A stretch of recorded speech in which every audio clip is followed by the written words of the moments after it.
Canada, we stand on guard for thee.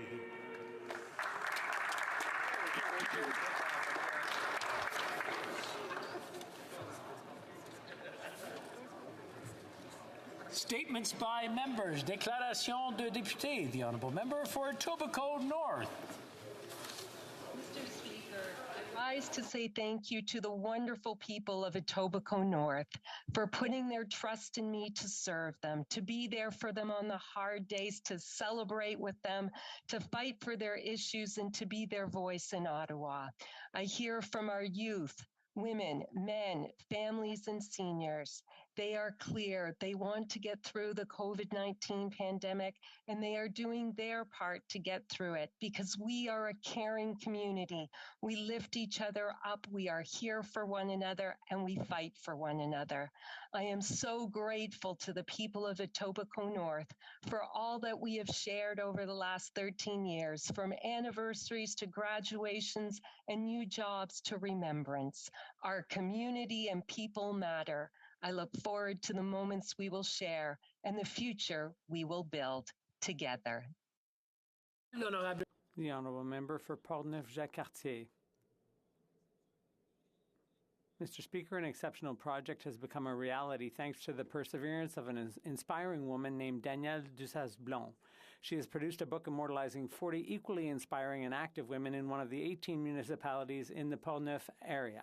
Allow me to name them. Alison Jacob, Christine Genet, Carmel Matt, Joanie Kim Cavana, Mélanie Lajeunesse, Madeleine Genet-Bouillet, Nadine Baudette, Sophie Perrault, Joséanne Fizet, Doris Julien, Nelly Junot, Caroline Morin, Laurence Petitclerc, Julie Fournier, Nicole Provence, Louiselle Soulard, Annette Julien-Gignac, Chantal Blais, Linda de la Chevrotière, Sophie Denis, Martine Labrie, Jocelyne Pichette et José Petitclerc, ainsi que...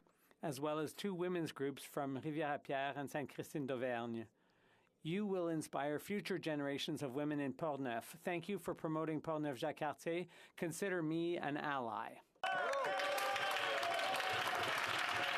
The Honourable Member for Burnaby North, Seymour.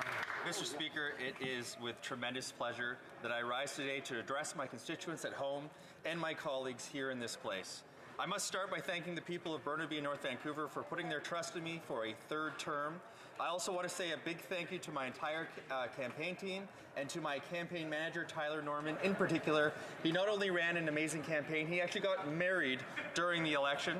I am also happy to share that Ravi and I welcomed our second daughter, Solar, to the world just 10 months ago, and her presence has renewed my commitment to use this time in this place to build a better Canada, especially for future generations.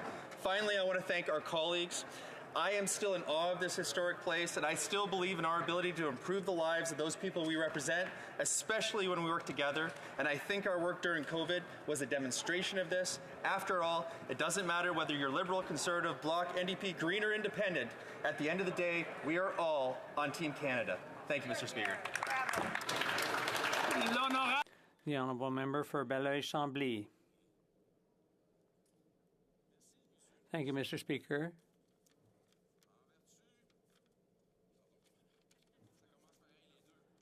They both start the same way, sorry.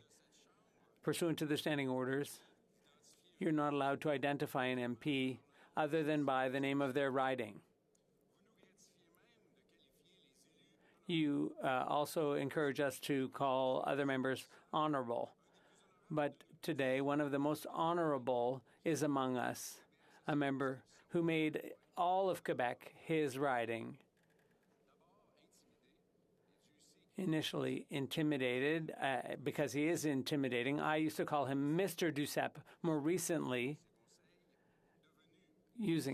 following his guidance, I've become friends with Mr. Duceppe, and I started calling him Gilles, finally. And that, Mr. Speaker, is a privilege.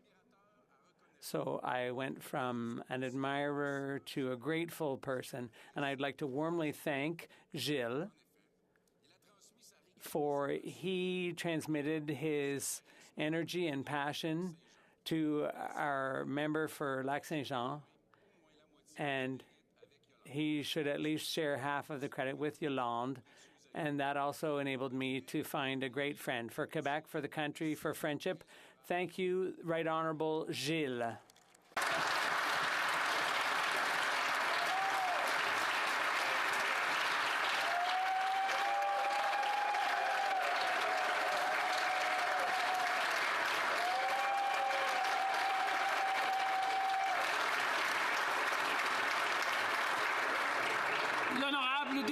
The Honourable Member for Saint-Léonard, Saint-Michel. Great pride and humility that I undertake my second mandate as MP for Saint-Léonard, Saint-Michel. I wish to express my sincere gratitude to my constituents, volunteers, friends, and family members for their continuous support and confidence in me. I'm ready to serve my constituents and Canadians with dedication and determination as we face challenging issues such as a marathon pandemic, the rising cost of living, pressing environmental concerns, and the increasing violence in our neighborhoods, just to name a few. I am proud to be part of a government that in the first 100 days of its mandate has kept its promise by introducing a bill that will allow 10 days of paid sick leave for all federally regulated workers. This new measure will ensure that none of them will have to choose between staying home when they are sick or having to pay their bills.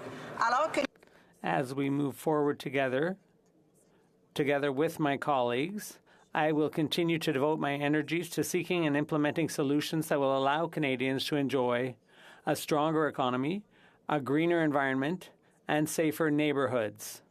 Thank you.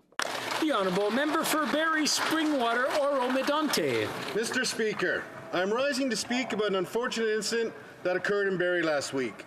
A well-known community advocate and entrepreneur, Shanika Edwards, also known as Shaq, was verbally harassed and physically assaulted.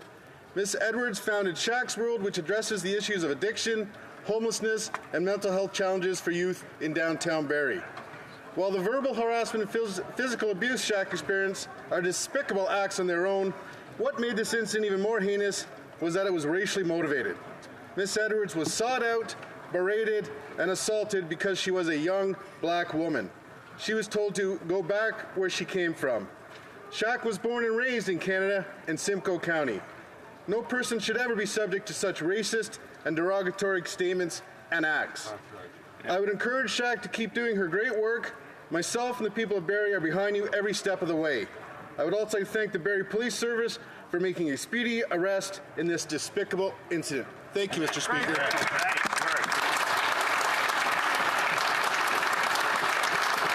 The Honourable Member for Kitchener-Conestoga. Thank you, Mr. Speaker. Mr. Speaker, I rise today in recognition of the incredible generosity of a family in Kitchener-Conestoga and their contribution to our local arts sector. During the pandemic, every stage across Canada went dark. And as we move forward, we're slowly opening. In Kitchener-Conestoga over the years, countless supporters have attended the St. Jacob's Country Playhouse. The landmark theatre still stands, but with a new name. Brad Carr and Susan Wagler of West Montrose have made a $500,000 donation to Drayton Entertainment, one of Canada's most successful professional theatre companies. The funding will go towards a new Youth Academy training facility to help support programming and operations. As audiences return to in-person attendances, they will notice as a show of gratitude, the St. Jacob's Country Playhouse will now be named the Carr Family Auditorium. So on behalf of our community, I want to thank Brad and Susan for their generosity. And in Kitchener-Conestoga, we're looking forward to live entertainment at our newly named Carr Family Auditorium. Thank you, Mr. Speaker. The Honourable Member for Sherbrooke. Thank you, Mr. Speaker. In Sherbrooke, players in the arts and culture community like Suzanne Marie Landry of the Granada Theatre and Mario Trépanier of the Cultural Centre have been able, with their energy and inventiveness, to renew themselves and present an impressive cultural offering. For example, for the very first time, the Granada Theatre will be presenting Sherbrooke's Grand Réveillon on December 30th and 31st, featuring well-known artists like Bleu Jeans Bleu, Les Trois Accords, Loud, and Sherbrooke's own Qualité Motel, who will put on shows that are sure to be crowd pleasers. I had the privilege of announcing federal financial assistance of nearly $100,000, thanks to which this event will be free of charge. I invite the people of Sherbrooke to turn out in large numbers so we can celebrate together at Sherbrooke's Marché de la Gare this new year, which we hope will be a happy and healthy one. Thank you, Mr. Speaker. The honourable member for Lévis-Lotbinière. Mr. Speaker, it's an honour for me to mark the 150th anniversary of the founding of my hometown, Saint-Narcisse-de-Beau-Rivage, in 2022. It's a town of welcoming, hard-working people who are devoted to one another. Proud of its roots, residents will pay tribute in their own way to the heritage of generations that preceded us. Folk music, outdoor winter activities, a weekend of period activities, reunions, and the traditional parade, to name but a few, are events where residents will have an opportunity to chat with old acquaintances, family or friends, or sip an 1872, a craft beer bearing the effigy of Saint Narcisse. As Member of Parliament for Lévis-Lotbinière, and as a resident of Saint-Narcisse-de-Beau-Rivage, it's with great pleasure that I invite you to participate in one or another of our activities for the 150th anniversary of Saint-Narcisse-de-Beau-Rivage. Thank you, Mr. Speaker. The honourable member for Whitby. Mr. Speaker, over the last few weeks, we've seen extreme weather events happening on both coasts of our great country. My heart goes out to the people of British Columbia, Newfoundland, and Labrador as we have watched the destruction occurring in their communities and the devastation that has caused people and families. There is no longer a debate whether or not climate change is real, or at least not on this side of the House, Mr. Speaker. Canadians know we must act quickly and in a meaningful way to ensure a healthy planet for our children, and that means working closely with all our partners, including municipalities. That is why I'm so proud of the town of Whitby, who is showing leadership in the fight against climate change. From the town's green development standard to their ambitious plan to achieve net zero by 2045, to local projects like building a geothermal district energy grid and building a new Whitby sports complex, which will be the first municipally owned zero-carbon sports facility in Canada, and companies like GH Power that have developed unique green hydrogen technology. The town of Whitby is blazing a trail and demonstrating what's possible when we work together. I want to thank the Mayor, Town Council, and local innovators for working so closely with the federal government to build a sustainable future for generations to come. The honourable member for Kelowna Lake Country. Mr. Speaker, British Columbia has been devastated by unprecedented flooding, landslides, the washing out of highways, evacuation of whole communities, and the tragic loss of lives far too soon. In my riding of Kelowna Lake Country, we continue to do our part to assist those who have come seeking help and support. We have opened our doors to people and animals and offered food, clothing, and shelter to those in need. Many faith organizations, companies, and not-for-profits have initiated donation campaigns. This shows that the spirit of Kelowna Lake Country continues to shine brightly, just as it has during the COVID-19 pandemic and summer wildfires. We must continue to do all that we can for those most in need as we move forward from this tragedy.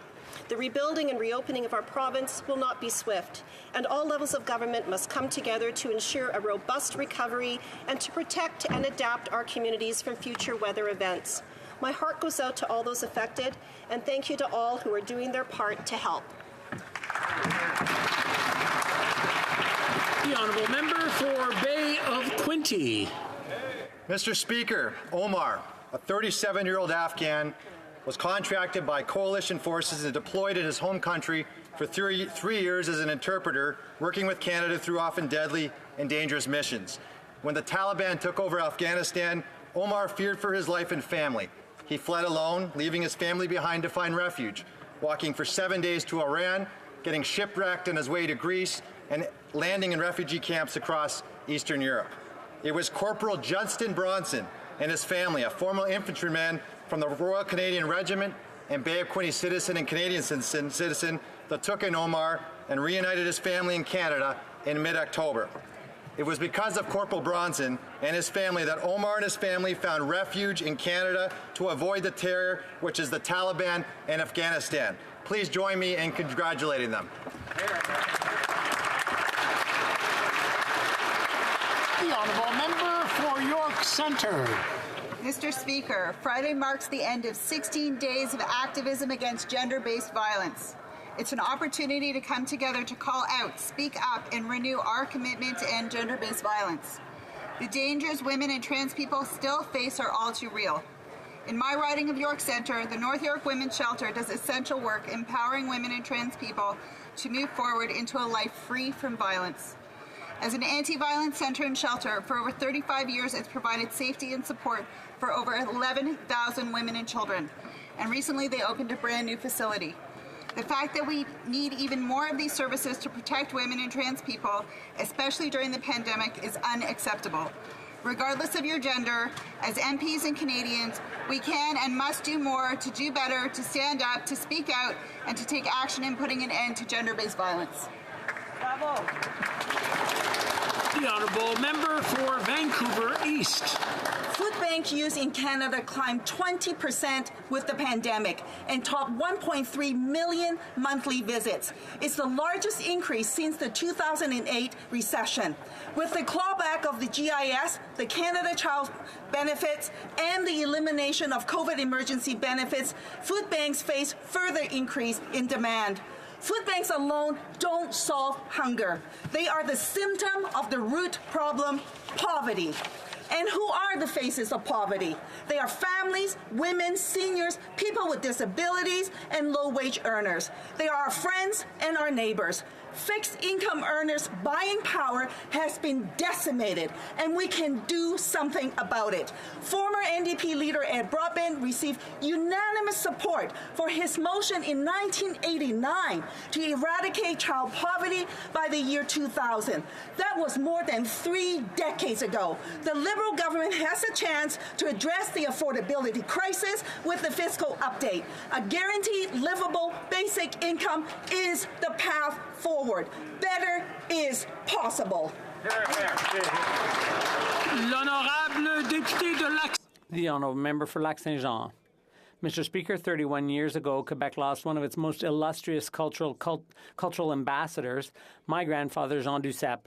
A proud independentist, he passed on to our people a desire to emancipate themselves and decide their own destiny. His legacy and passion for Quebec still flow in my veins, as well as my father, Gilles Duceppe's. Gilles made his mark for over 20 years as Member of Parliament and leader of the official opposition. Many of us, including you and the Prime Minister, sat beside him and may have recognized him in the gallery with my daughter and mother. I want to reassure my honourable colleagues, Mr. Speaker, I will be the only Duceppe sitting in this place today. But tonight, the Bloc Québécois will celebrate his commitment to defending Quebec's interests in this Parliament by naming a room after him. It's a modest but well-deserved tribute to a man who has left such a mark on the imagination of Quebec and Canadian politics. We will continue to carry his dream through to the end. I love you, Dad. The Honourable Member for Fort McMurray, Cold Lake.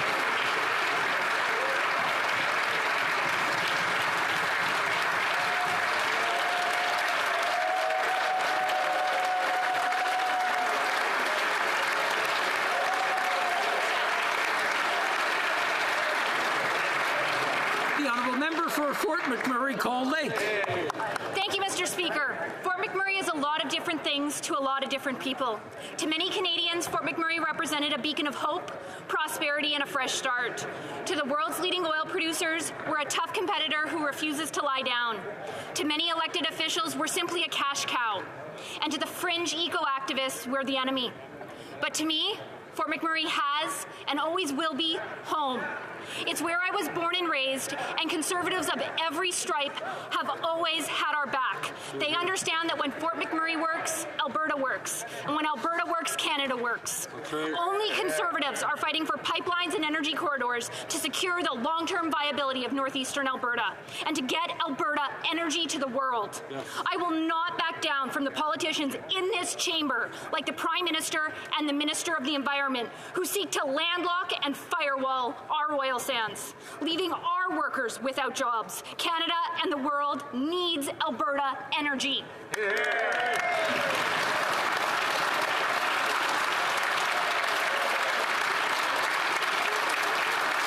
The Honourable Member for Surrey Newton. Speaker, I rise to recognize the extraordinary community spirit from local media organizations in Surrey Newton and extraordinary generosity demonstrated by the people of British Columbia. In response to the recent floodings across British Columbia, Red FM's emergency fundraising drive raised $1.1 million for Canadian Red Cross flood relief efforts. Same day, Connect FM and Sanja TV raised $1.4 million for the PICS Guru Nanak Diversity Village, a facility for South Asian seniors in need of culturally sensitive long-term care. I want to thank all the donors who stepped up to help. I ask all members to join me in thanking Red FM, Connect FM, Sanja TV for their dedication and service to our community.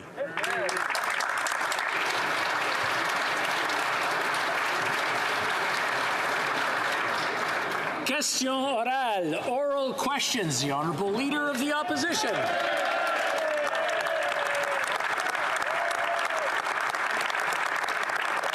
Mr. Speaker, the United States, the United Kingdom, Australia, and New Zealand all announced that Huawei would have no place in their 5G infrastructure years ago. Our Prime Minister has still not made a decision. The Five Eyes all came out with a diplomatic boycott of the Olympics, and the Prime Minister was the last one to sign on.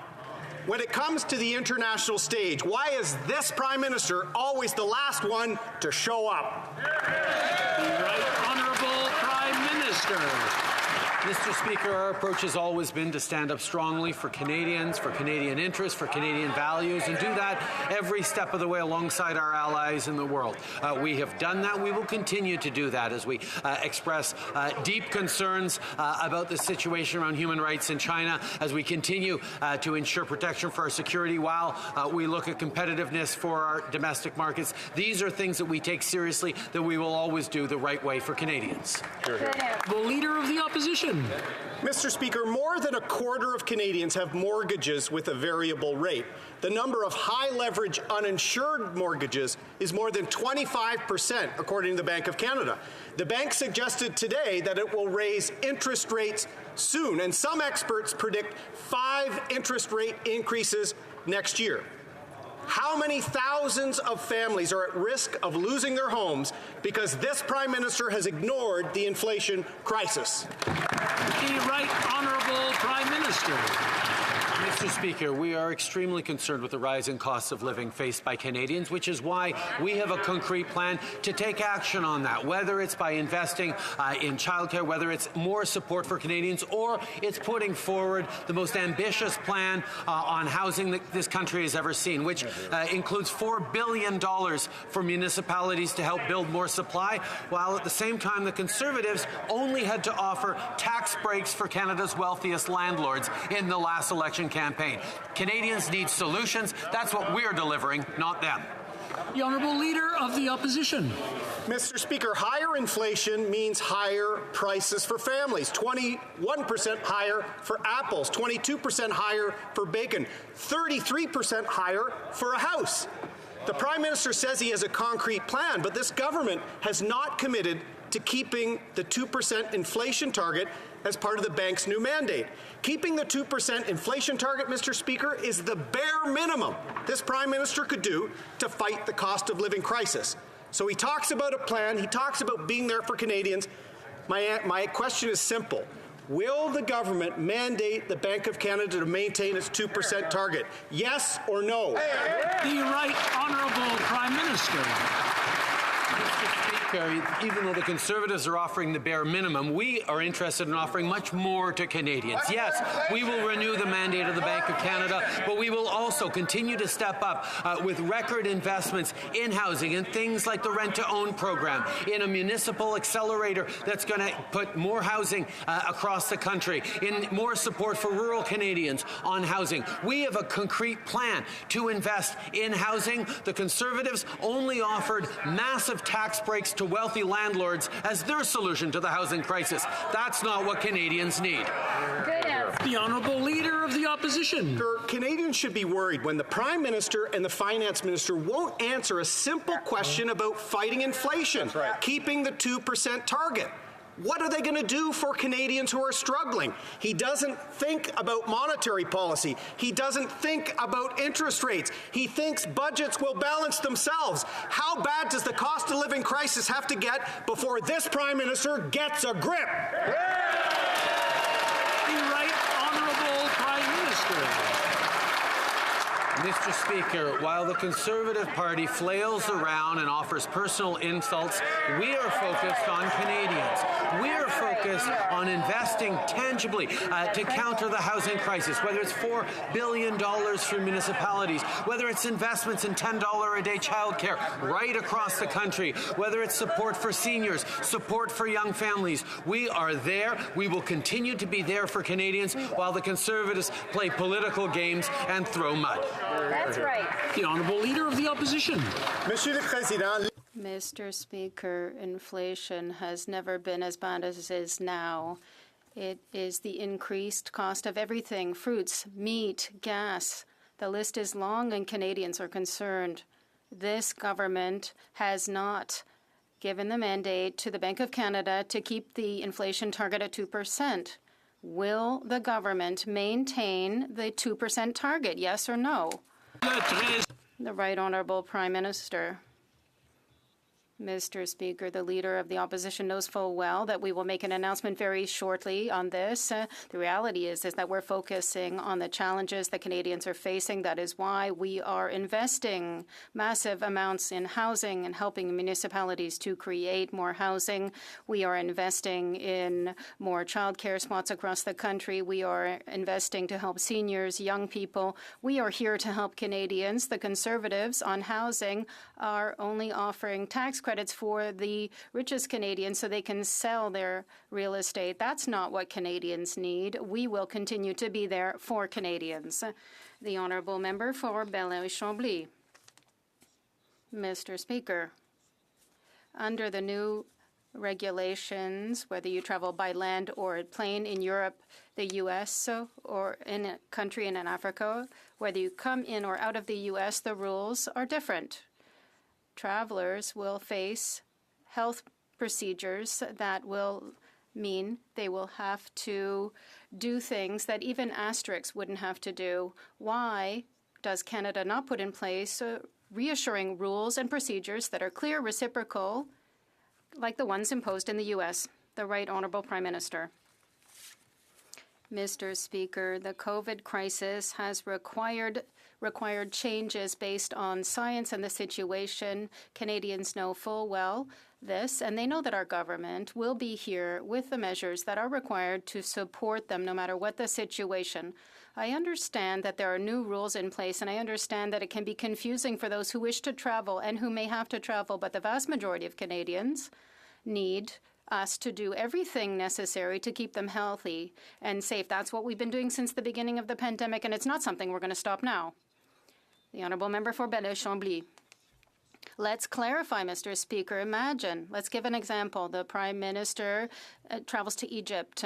On the way back, he goes through Paris to say hi to Macron. He goes to Burlington before he goes to Canada by land, not through Roxham Road, ideally. Quarantine, airport tests, subcontractors coming to the House. Can the Prime Minister tell us what rules he will be subjected to, what tests he'll have to take, what will be the constraints, and when? The Right Honourable Prime Minister. Anybody who travels or who decides to travel must consult the public health authorities and look at the rules that are in place that concern their situation. I don't think it's too complicated to understand that each person who has to travel will have to take action accordingly, and we will share all the information. The reality is that, yes, it can be complicated, but it requires, and we must be there to protect Canadians from Omicron, and we have to look at the consequences to protect the vast majority of Canadians who are staying home and who want to be done with COVID-19. Honourable Member for Burnaby South. Monsieur le Président. Thank you, Mr. Speaker. A recent analysis in Montreal shows an increase of 21% in a house price over a year. It's impossible for people to find affordable housing. The Liberals are saying that they can do nothing. We don't agree. The Liberal government has the tools to resolve this crisis. Why is the Prime Minister not taking action to help people? The Right Honourable Prime Minister. I think that the Honourable Leader of the NDP did not listen when we said that, yes, we have solutions and we can do things, and we are doing those things to fight against the housing crisis. We are investing billions of dollars with municipalities to accelerate access to housing. We are putting in place rapid initiatives. We are creating different programs and expanding others because we know how much we need to be there for Canadians. We will continue to be there for people, and that is what this government is doing. The Honourable Member for Burnaby South. The actions of this Prime Minister are not fitting for the crisis. The problem is that this Liberal government wants to help the ultra-rich instead of the average Canadian. Let me give a clear example. There is a federal land in Montreal. Instead of building affordable housing there, this Liberal government wants to give these lands to his friend Mr. Bronfman, a billionaire promoter. Why is this government favoring the ultra-rich instead of helping real people? The Right Honourable Prime Minister. I expect personal attacks from the Conservatives. It's a bit disappointing to see that the NDP is now doing it. The reality is that we are here to work with the municipalities to ensure investments in housing. We're here to work to create more programs to ensure affordable housing. We're partners with Montreal, Quebec, and with investors who want to create housing for all. The Honourable Member for Bellechasse-les-Échemins-Lévis. Bellechasse-les-Échemins-Lévis. Thank you very much, Mr. Speaker. The Leader of the Opposition described the situation perfectly. Inflation is hitting Canadians hard. The Liberal government cannot deny it any longer. One of the mandates of the Bank of Canada is to keep inflation at 2%. Inflation is now almost 5% at present, Mr. Speaker, and everyone is suffering. If the Prime Minister does not maintain the 2% target, Canadian consumers will be the ones paying for his mismanagement. The question is quite simple. Yes or no, 2%? The Right Honourable Prime Minister. Mr. Speaker, the Conservatives know full well that the current mandate of the Bank of Canada is in place, and it's at 2%. There will be an announcement very shortly on the renewal of this mandate. In the meantime, I can reassure all Canadians that we will be there to help them to have access to property, to help them to have $10 a day daycare, to help them to invest in young people, seniors. We will be there to help Canadians, as we have been doing since the beginning, Mr. Speaker. The Honourable Member for Bellechasse-les-Échemins-Lévis. Mr. Speaker, the Prime Minister is reassuring no one. Everything consumers are buying now costs more, and Canadians' purchasing power is diminishing. You only need to talk to food banks, families, and seniors to understand that things are really bad. Can the Prime Minister guarantee that the Bank of Canada will keep inflation at 2%? That's a clear question, yes or no?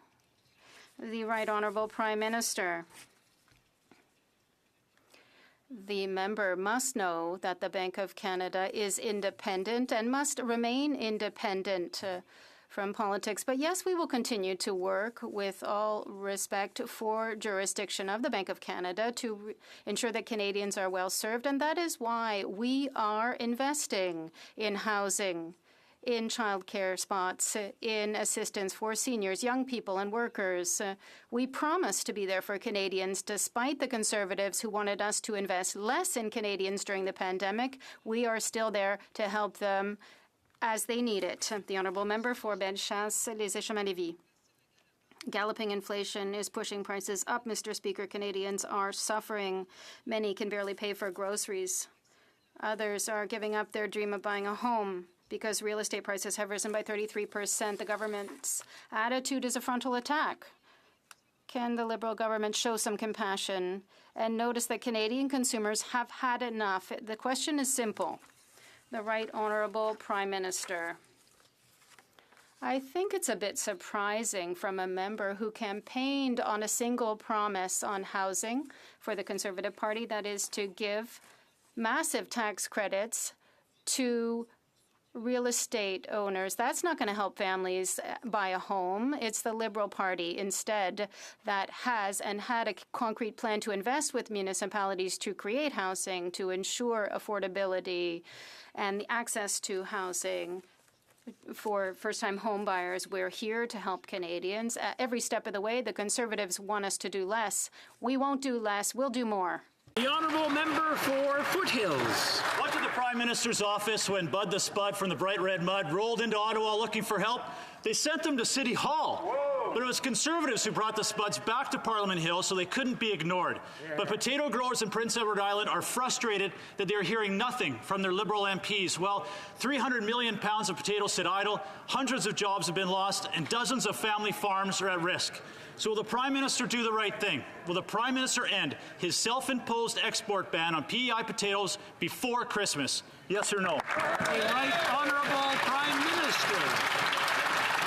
Certain, Mr. Speaker, that I'm not hearing right. I don't think I am hearing the Conservatives propose that we allow the Americans to impose a ban on PEI potatoes, because that's what they are proposing right now. We move forward to make sure that we keep control over the situation. I had a meeting with Premier King the same week as I had a meeting with President Biden to highlight the issues we have right now. We will continue to be there to support PEIers and indeed the potato industry across this country. We will continue to be there to support Prince Edward Island potatoes in every way we can, as we've continued to support Canadians throughout these difficult years.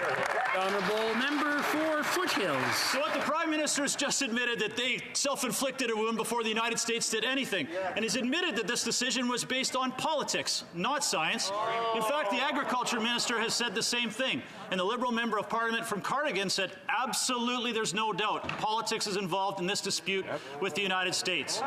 So will the Prime Minister end his half-baked ban? Will he expend some political capital, some political will, and end this dispute before Christmas? Right Honourable Prime Minister. I would highly recommend the Conservatives actually engage substantively on this issue, because we should all be a Team Canada approach and recognize that with the U.S. threatening to impose a ban on table potatoes from Prince Edward Island, we needed to act. We are continuing to work with the United States to put pressure on the United States so that we can move forward in a way that is safe for everyone and supports islanders. The Conservatives are busy throwing mud and don't actually understand the issue. He talks about rich red mud. He should respect that rich red mud and get the facts straight. The honourable member for Foothills. The Prime Minister would show that kind of fight when it's the United States, when some of our commodities are at risk. But the Prime Minister has failed when it comes to our trade relationship with the United States. He's failed on energy. He's failed on softwood lumber. He's failed on dairy, potatoes. And now the United States is threatening to instigate the mandatory country of origin labeling, which will devastate our livestock industry. The WTO has already said that cool violates international law. Will Canada's pork and beef industry be protected, or will the Prime Minister continue to outsource our trade agenda to the United States? The Right Honourable Prime Minister. What we saw over the past number of years was the Conservatives trying and recommending that we cave on standing up to the United States, and we did exactly the opposite. We stood up for steel. We stood up for aluminum workers. We stood up for people across the country. I'm going to have to stop the Prime Minister. I'm having a hard time hearing his answer. And I'm sure everybody wants to hear what he has to say. So I just want to ask everyone to just calm down. And if the Prime Minister can start from the beginning and just answer the whole thing. Mr. Speaker, time and time again, we have seen the Conservatives recommend that we cave on standing up to the Americans. That was their approach. When we brought in retaliatory tariffs to stand up for our steel workers and our aluminum workers, the Conservative leader called that dumb.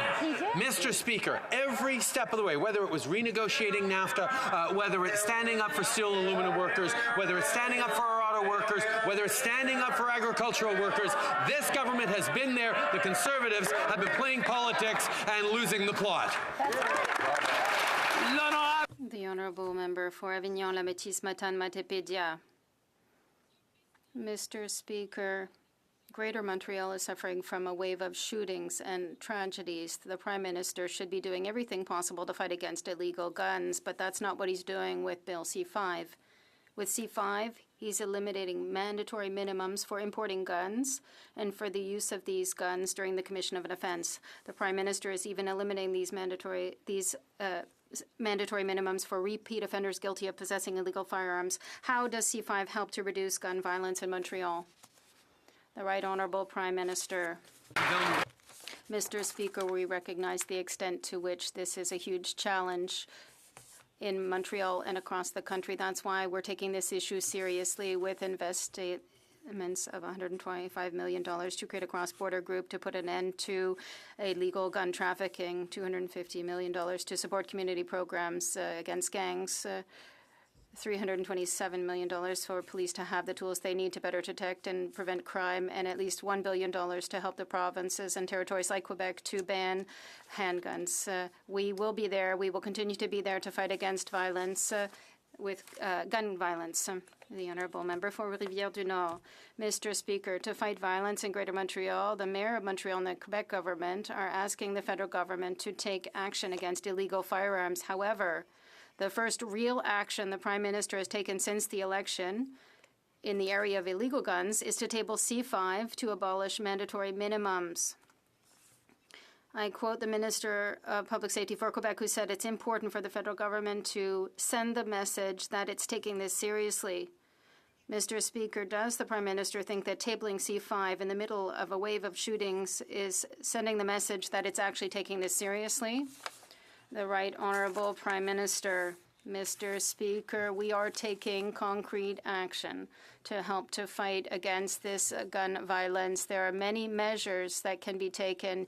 Yes, C-5 is one of them, but $125 million to create a cross-border group to put an end to illegal trafficking, money for community programs to fight gangs, give more money to the police to have the resources to better prevent gun crime. Yes, we will invest $1 billion to ensure that Quebec and other provinces can ban handguns. For Calgary Nose Hill. Mr. Speaker, the Bank of Canada is supposed to be focused solely on reducing the rising cost of living. But some people are saying that they should be focusing on all sorts of other things outside of that, particularly policy that is the sole responsibility of elected representatives. Right now, people are struggling with maxed out credit cards. They're trying to figure out how to buy Christmas presents. The Prime Minister hasn't answered the basic question, so I'm just going to ask him something very simple. Does he agree that the Bank of Canada should only be focused on reducing inflation and keeping it at 2%? Right Honourable Prime Minister. The member opposite well knows that the current mandate for the Bank of Canada is to keep the 2% target for inflation. We will be renewing the mandate in the coming days or weeks, and we will demonstrate that we are squarely focused on the preoccupations that Canadians have once we make that announcement. That's right. Member for Calgary Nose Hill. Well, why can't he just make that announcement right now? His lack of policy on this has created a lot of instability, and what that translates to the average Canadian is that they can't buy Christmas presents. They are struggling with maxed out credit cards. And what we've got here is a Prime Minister who doesn't understand that it is his responsibility to set this policy. The Bank of Canada should be solely focused on keeping life affordable for Canadians. Well, he announced today, the Prime Minister, that he intends to renew this exact mandate. Right Honourable Prime Minister. Mr. Speaker, as members of this House well know, monetary policy and the work that the bank does is independent of the work that politicians do. There are very clear rules around how we create those mandates, how we renew those mandates. Those rules on this side of the House will be followed. I can reassure Canadians that the current mandate does have the target of 2%, and we will be renewing the mandate in the coming days. That's right. Member for Calgary Nose Hill. except the Canadian economy has seen inflation blow way past that target, and the average Canadian knows that. The average Canadian right now can't buy Christmas presents. I know that the Prime Minister might not understand what it's like to be struggling with a maxed out credit card, but most Canadians do. And that means understanding that he should be telling the Bank of Canada to focus on keeping life affordable, not making economic or fiscal policy. That's his job and the job of this place. So will he today, very basic, very simple, say that he will keep that target at 2% through the mandate? Right Honourable Prime Minister. We'll be making an announcement in the coming days and weeks. The reality is, Mr. Speaker, that Conservatives have been misrepresenting this inflation crisis for the past many weeks. It is a result of the disruption around COVID-19. It is a result of disrupted supply chains. And we are continuing to be there to support Canadians, whether it's with $10 a day childcare, whether it's historic investments in countering the housing crisis, whether it's supports for seniors, supports for young Canadians. We have made a promise that we would have Canadians' backs. Despite the Conservatives complaining that we've done that too much, we will continue to have people's backs. The Honourable Member for Calgary-Nose Hill. Misrepresenting the inflation crisis, tell that to somebody in Kelowna today that's paying $1.67 a litre for gas. Tell that to the single mom who's trying to fill up her tank with gas, who's trying to buy her spouse a hockey jersey that's costing $100 more this year, or is paying $600 a month in interest on a credit card. The Prime Minister has misrepresented to Canadian his ability to manage a basic economic crisis, and what he could do today to reassure Canadians is tell them that he understands this, he's going to quell this crazy talk about the Bank of Canada wading into policy that he has responsibility for and keeping inflation at 2%. Right Honourable Prime Minister. Mr. Speaker, over the past weeks, what have we seen from the Conservatives? Telling Canadians that the problems they're facing with increased affordability, increased prices on everything, difficulty buying gas, difficulty buying computer. They shrugged and said, oh, it's just inflation. Well, it's not just inflation, Mr. Speaker. It is a focus that we have to have on continue to invest in Canadians. While they play word games, we are focused on delivering on housing, delivering on childcare, delivering on the support that Canadians need while they play cheap political games.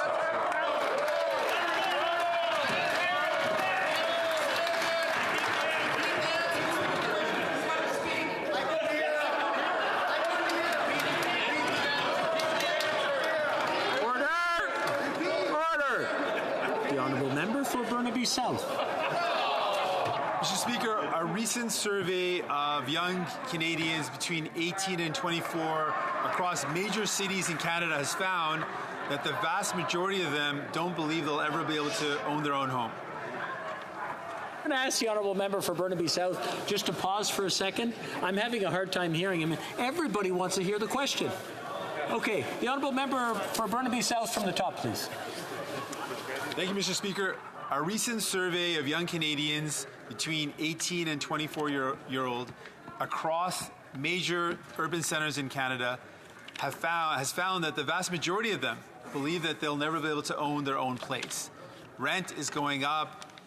It's expensive to find a place to call home. And this Prime Minister is not responding to this crisis with the urgency it requires.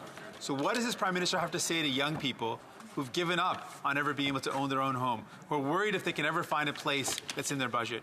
What does he have to say to them?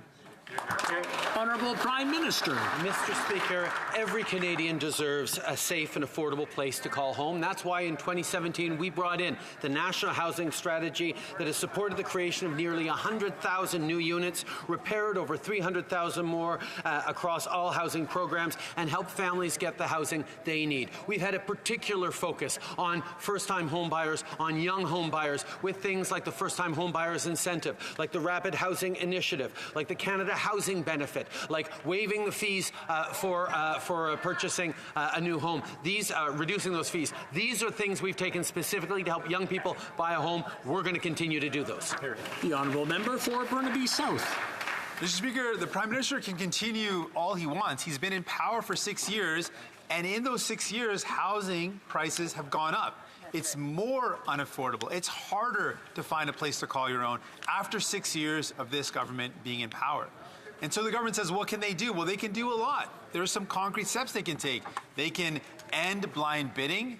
they can tackle house flipping, and they can put a tax on foreign buyers. They can do that, and they can do it immediately. So why won't the Prime Minister use a fiscal update to put in place these measures to stop the housing prices from continuing to skyrocket? Right Honourable Prime Minister. I have to admit, I'm always open to hearing suggestions from the members opposite on how we can work together in this Parliament to deliver things. I was sort of pleased, though, to hear that the 3 initiatives he said were all 3 initiatives we proposed in our platform just a few months ago. We will continue to work with them and with all parliamentarians to deliver concrete solutions for home buyers. We will deliver aid to Canadians to help them through this housing crisis, because we need Canadians to be able to afford their new homes, to be able to get into safe, secure housing. That's exactly what we're going to do, Mr. Speaker. The Honourable Member for Newmarket, Aurora. Mr. Speaker, this government has had the backs of small businesses throughout the pandemic by helping them stay open and keep employees on the payroll. People and businesses in my riding of Newmarket, Aurora are concerned about the health and the economic impacts that the Omicron variant might bring. Can the Prime Minister please tell this House what this government is doing to support Canadian business through the COVID pandemic? Right Honourable Prime Minister. Mr. Speaker, I thank the Honourable Member for Newmarket, Aurora for his question and for his tireless advocacy for the people in his riding. We introduced legislation to provide targeted support to those who are financially affected by the pandemic, including caregivers and those with COVID-19, and ensure no one is left behind at this critical moment. The measures in this bill are essential in finishing the fight against COVID-19, making sure the hardest hit sectors are part of the recovery, and creating jobs. I urge all members in this House to support its speedy passage. Yes. The Honourable Member for Carleton. The Minister's response was just incredible. He said even after house prices increased by 1/3, he didn't think about monetary policy. Even after gas prices hit $1.60 in some places, he didn't think about monetary policy. Even as CPI hit a 2-decade high, he didn't think much about monetary policy because he only thinks about himself. Won't he admit that what it took for him to start thinking about inflation is when we put his name in the word? The Right Honourable Prime Minister. Speaker, from the very beginning, we have been focused on having Canadians back. Whether it was back in 2015 when we got elected on a promise to support the middle class and people working hard to join it after 10 years of Conservative mismanagement, we have actually delivered for Canadians, whether it's on a housing strategy, whether it's on support for seniors, whether it's on support for families. Through this COVID pandemic, we've been there for them. Even though the member of Carleton kept saying we were doing too much for Canadians, we continued to step up and have their backs. That's exactly what we're going to continue to do, because Canadians deserve our support. They don't deserve Conservative games. That's right. The Honourable Member for Carleton. Well, on October 28, 2020, the Finance Minister promised Canadians they would have deflation. For the Prime Minister's benefit, that means prices go down. Today, the Bank of Canada confirmed that we have inflation. Again, for those who don't think about monetary policy, that means prices go up. So everything they said would go down is going up, and everything they said is going up is now going down. Now that the Prime Minister has himself spinning in circles and saying his own name here on the floor of the House of Commons, will he finally admit that what we have in this country is Justin... Honourable Prime Minister. Mr. Speaker, we've seen over the past many weeks Conservatives simply try to play attacks and fling mud and lay blame and distract, when the reality is Canadians deserve support. Canadians deserve a government like ours that continues to invest to support them, with historic investments in infrastructure and housing, with supports for families and seniors. The Conservatives continue to complain that we were investing too much through the beginning of this pandemic to support Canadians. And what we've seen is our economic recovery is actually better than most of our peers because we were there for Canadians. The Honourable Member for Carleton. Well, the Prime Minister got confused when he was asked, what is this famous middle class? he's always talking about. It turned out, he said, it's those people who live off their income instead of their assets. Except that inflation hits folks who live off income the hardest because their paycheck is worth less, while helping those people like him who live off of ancestral assets. Their assets appreciate and inflate in value. So maybe the reason he doesn't think about inflation is because he benefits from it. For example, can the Prime Minister tell us how much his mansion in the Laurentians has inflated in price since he took off? The Right Honourable Prime Minister. Again, Mr. Speaker, we see the Conservatives choosing to focus on me when they should be focused, like we are, on Canadians. We will continue to be there to invest in countering this housing crisis with real investments from municipalities, as opposed to the member from Carleton's suggestion that we give tax breaks to wealthy landlords to help them sell their buildings. That's not what's going to help Canadians afford their first homes or retire in safety. That is the kinds of thing the Conservatives propose when we propose concrete investments in helping Canadians through. We promise to have their backs, and despite what the Conservatives say, we will continue to have their backs.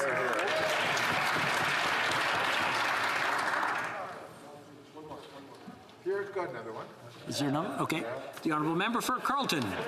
Well, speaking of wealthy landlords, I have here the Financial Stability Report from the Bank of Canada, which shows that since this Prime Minister started pumping $400 billion into the financial system, wealthy landlords have seen a 100% increase in the mortgage lending they've been able to acquire. Wow. Cheap debt for the wealthy investor class, high inflation for the working class. You see, more dollars chasing fewer goods means higher prices. Does the Prime Minister realize that every time he takes a trip to the central bank, Canadians have to go over to the food bank?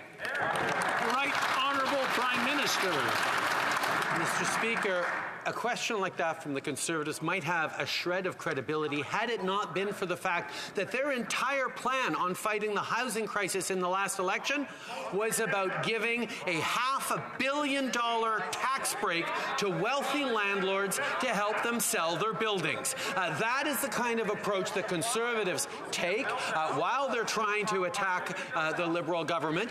We will stay focused on Canadians while they stay focused on us. We will be there to have Canadians' backs, as we are every single day, with investments in housing, in childcare, and in families. L'honorable député d'Avignon, la Métis Matane, Matapédia. Monsieur le Président, depuis... Mr. Speaker, for weeks, everyone in Quebec has been asking the federal government to shoulder its responsibilities with respect to gun control. For weeks, we've been waiting for the first real step. But the first move was not to tighten the borders against illegal gun trafficking. It was not to take the lead in a collective effort by police. The first act was not to invest in border crossings. No. The first act was to introduce Bill C-5, which eliminates minimum sentences for illegal weapons.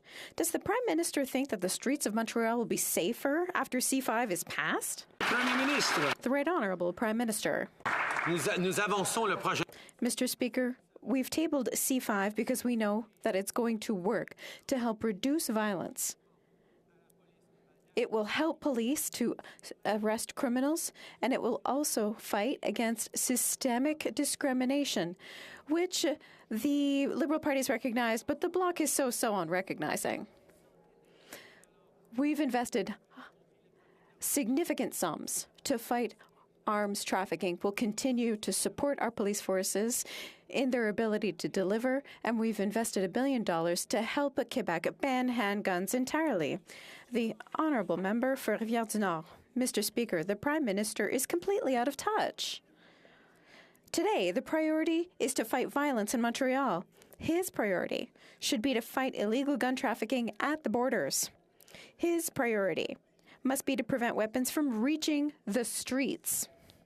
His priority must be to crack down on criminal groups. When he has taken responsibility for his areas of expertise, when he's done all that, then we can have a conversation about minimum sentences. When will he get his act together and put public safety first? The Right Honourable Prime Minister. Our priority was to invest $127 million to create a cross-border group in order to end trafficking in weapons, $250 million to support anti-gang programs in communities, $327 million to help police access the resources they need to detect and prevent crime, and $1 billion to help Quebec and other provinces who want it to completely prohibit handguns. Leader of the Opposition. Mr. Speaker, there was a historic admission in the House of Commons today. The Prime Minister put aside his talking points about having people's backs, and the Prime Minister admitted the rising cost of gas, of food, and essentials is just inflation, Mr. Speaker. So with that admission out of the way, now knowing that inflation is gripping this country, rising cost of living is worrying families, seniors on fixed incomes, will he take the next step and today tell Canadians that he will mandate the Bank of Canada to get inflation back down to 2%? The Right Honourable Prime Minister. Speaker, it is the Conservatives who have been saying that over the past many weeks. That is not the reality that Canadians are facing. Canadians need concrete support now, which is why we're investing billions of dollars so municipalities can create more supply. We're investing to support families, to support seniors, even though the Conservatives said we were doing far too much. And on the Bank of Canada, the member opposite should well know that the mandate of the Bank of Canada is to keep inflation at 2%. That's right. The Honourable Leader of the Opposition. Mr. Speaker, Canadians have seen just in the last few years houses go up 33%. Rents in Victoria, BC in 1 year alone are up 20%. Families with children are using food banks more than ever before, Mr. Speaker. Families are worried. And they have a Prime Minister who said he doesn't think about monetary policy, a Prime Minister who doesn't seem to know about the rising cost of living, a Prime Minister who said famously, budgets balance themselves. Will the Prime Minister stand up in this House and say he'll fight for Canadians and get inflation back down? The Right Honourable Prime Minister. Mr. Speaker, one can always tell when they're getting desperate, when they tried out every old attack line they've ever tried against me and against the Liberals, instead of focusing on what actually needs to happen. Canadians need a government like ours that continues to focus on them, not on petty political games. That's why we're stepping up with a real national housing strategy to counter the housing crisis, why we're delivering $10 a day childcare, which the member opposite opposes right across the country, why we continue to be there for Canadians while they propose tax breaks for the wealthiest. The Honourable Leader of the Opposition. Mr. Speaker, this is a serious issue. This isn't about the Prime Minister, the Leader of the Opposition. He suggests we're getting desperate, Mr. Speaker. Canadian families are getting desperate. Right. There are single parents worried about Christmas gifts this year. There are seniors on fixed income who can't afford to fill up their car. There are people worried about transient employment and driving Uber to save for a car over 15 years. Mr. Speaker, he has a time to not say, I have their backs. He has a time to say he will ask the Bank of Canada to get inflation back down to 2%. Right Honourable Prime Minister. Mr. Speaker, I am pleased to inform the Leader of the Opposition that the Bank of Canada actually has a mandate to keep inflation at 2% right now as we speak. What we are focused on is in making sure that Canadians get the support they need. That's why we've invested in them, invested historic amounts to help them through this pandemic, to help small businesses, to help seniors, to help workers. All the while, Conservatives kept saying we were spending too much too fast. Well, our investments have had the Canadian economy rebound faster than most of our peer countries because of what we did. Despite the complaints of the Conservatives, we will continue to have Canadians. L'honorable député de Châteauguay-Lacolle. Monsieur le Président, la réduction. Mr. Speaker, reducing greenhouse gas emissions and fighting climate change are a priority for our government. Clean technology plays a significant role in the sustainable growth of our economy. Can the Prime Minister provide an update to this House on our government's investments in the clean technology sector? Le très honorable. The Right Honourable Prime Minister. Mr. Speaker, I would like to thank the member for Châteauguay-Lacolle for her question and her hard work. Our government has always been there to support investments in innovative projects when it comes to clean growth. For instance, zero-emissions vehicles.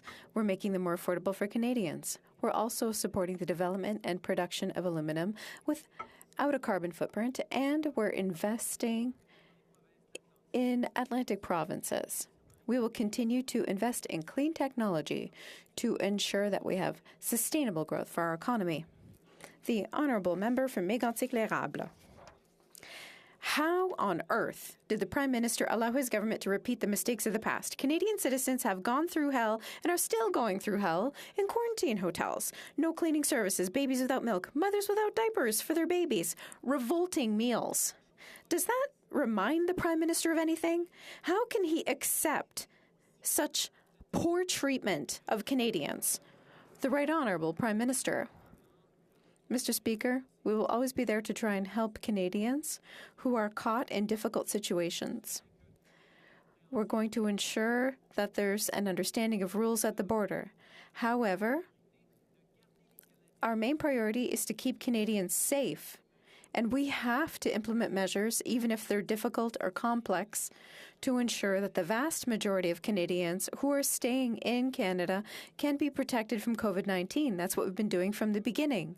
We encourage everyone to follow public health safety measures and for the Conservatives to get vaccinated. The honourable member for Mégantic-l'Érable. I remember the beginning of the pandemic, Mr. Speaker. The Liberals were slow to close the borders, slow to provide vaccines. The national N95 mask stockpile was expired. All of this greatly contributed to the first wave of closures and strict public health measures that everybody went through. And we remember the cases of sexual violence in the quarantine hotels. What did the Prime Minister learn from this? Absolutely nothing. The same mistakes are being repeated again, except this time, the ministers are announcing their failures in advance. Why is the Prime Minister abandoning Canadians yet again? The Right Honourable Prime Minister. Mr. Speaker, what Canadians remember is that during this pandemic, this government was there to support them. We were there when it came to vaccination. We were there to help businesses, to help families, to help replace paychecks for workers. We were there to support Canadians at every step of the way, and we will continue to do so. We have concerns about the Omicron variant, and that's why we're taking the necessary measures, and we will be there for Canadians who travel, but especially for Canadians who stay within our borders. The honourable member from Mégantic-l'Érable. The Prime Minister needs to quickly assemble his ministers to send a clear message to Canadians. The Minister of Health is announcing measures that the Minister of Public Safety says he can't implement, while the Minister of Transport is already announcing changes to come. It smacks of confusion and improvisation, and most importantly, Canadians are the ones paying the price. Arrive can, airport testing, mandatory quarantine. Absolutely nothing works. When will the Prime Minister call his ministers to order and work to help Canadians and not to harm them? The Right Honourable Prime Minister. I'm a little worried when the member on the other side says that nothing works, because the reality is that we are protecting Canadians from coast to coast with the best systems to protect Canadians from COVID that the world has ever seen. We are taking the necessary measures and we're listening to experts. Of course, that means adjustments, particularly with the Omicron variant. Of course, it means adjustments have to be made because COVID numbers are going up. But we will be there to make sure that everything is done to protect Canadians from coast to coast. The Honourable Member for Sudbury. Speaker, seniors built the Canada we know and love today. Their retirement should be secure, and they should have the financial support that they need. GIS recipients are the most financially vulnerable seniors. Can the Prime Minister please update this House about what we are doing to help seniors make ends meet? The Right Honourable Prime Minister. I'd like to thank the member for Sudbury for this important question and all her hard work. One of the very first things we did when we came into office in 2015 was to increase the GIS for seniors by 10% for the most vulnerable, those who have more challenges making ends meet in their retirement years. Ever since, we've continued to be there to help seniors who need it most, especially through the challenging times of this pandemic. Mr. Speaker, we will continue to be there for seniors, and seniors know that this Liberal government can always be counted on. Absolutely. The Honourable Member for Burnaby South. Thank you, Mr. Speaker. We've laid out how the housing crisis is impacting people and how inflation is driving up the cost of housing and how this government can take concrete steps to tackle it. We've laid out that this government can tackle speculation by putting in specific measures to stop blind bidding, to stop property flipping, and to discourage foreign buyers. They also need to respond to the urgency of this crisis by building homes that people can afford. We've called for massive and bold investments to build 500,000 new homes. Will the Prime Minister respond to the housing crisis with the urgency that it demands? The Right Honourable Prime Minister. Mr. Speaker, we agree. That is why we are working together on delivering massive investments to counter this housing challenges that Canadians are facing across the country. Whether it is by cracking down on speculatory practices or predatory practices to take advantage of home buyers, whether it's by going after limiting the impact of foreign buyers in our housing market, whether it's by investing $4 billion for municipalities to accelerate the construction of affordable homes. These are the kinds of things we are doing, and we look forward to working with all partners in the House to get it done. Bravo. The Honourable Member for Saanich Gulf Islands. Thank you, Mr. Speaker. From coast to coast to coast, Canadians outside urban areas lack even the most basic public ground transportation. While the inquiry on missing and murdered Indigenous women and girls called for such basic services, while our climate goals clearly require low-carbon bus and rail service, coach bus lines from Wilson's Bus on the West Coast to Maritime Bus await financial security and funding support, and a recent BC court decision called on the government, in the interest of reconciliation, to fund Vancouver Island Rail. Will the Prime Minister commit to a national network of low-carbon, convenient and reliable rail and bus service?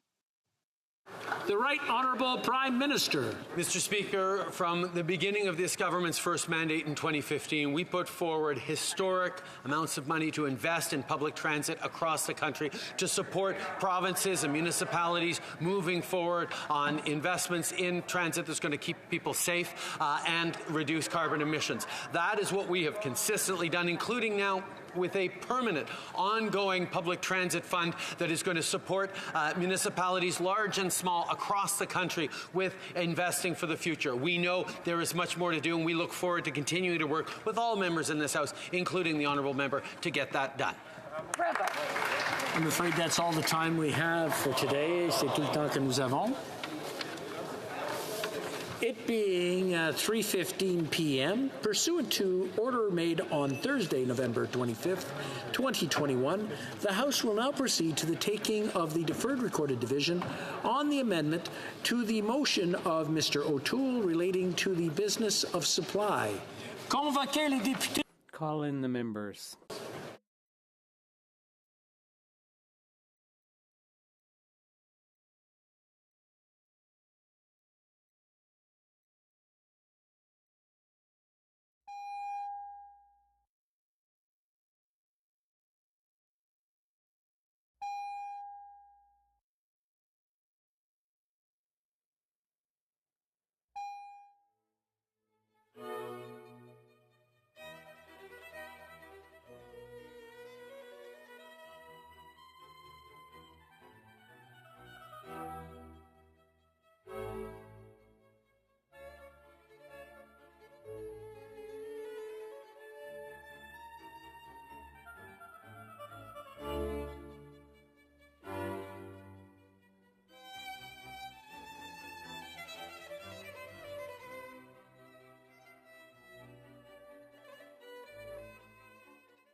La liste de députés. The list of members voting by video conference has now been established for use by the table. Following one. Mr. O'Toole, seconded by Mr. Ruft, moved que, étant donné que that, given that real-time parliamentary oversight was impossible, may I dispense? Thank you. All those in favor of the amendment and participating in person will please rise. Monsieur Blanchet. Monsieur Blanchet. Monsieur Sainte-Marie. Monsieur Sainte-Marie. Monsieur Terrien. Monsieur Terrien. Madame Normandin. Madame Normandin. Monsieur Simard. Monsieur Simard. Monsieur Bergeron. Monsieur Bergeron. Monsieur Garon. Monsieur Garon. Madame Gill. Madame Gill. Madame de Bellefeuille. Madame de Bellefeuille. Madame Michaud.